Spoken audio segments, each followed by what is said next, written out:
আসসালামু আলাইকুম গাইস, আজকে আমরা আইছি ভোলা। তো ভোলা আসার পরে আমরা খাইতেছিল ডাব, গাছের ডাব করে খাইতেছি।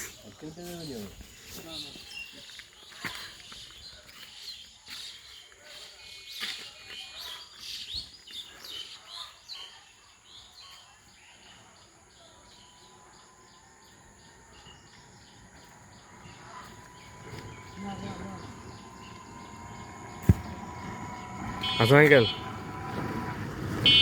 কি অবস্থা? আলহামদুলিল্লাহ, আল্লাহ শ্বশুরবাড়ি এলাকায় যে ডাব খাইতে বললাম, এখন ডাব খাবো, খেয়ে তারপর নদীতে গোসল করতে যাবো। এই এই নতুন ইউটিউবার মানে অনেক শরম পায়, খালি আমি কি কিছু বলবো না। ডাব খাওয়ার বিষয়ে কিছু কম না, এটা জোরপূর্বক খাওয়া হইতেছে।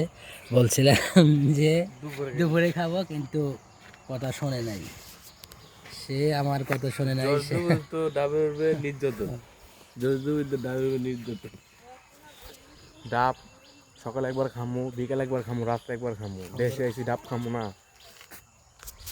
সুন্দর করে একটা ব্লগ করবো, আবার ফেরিঘাটে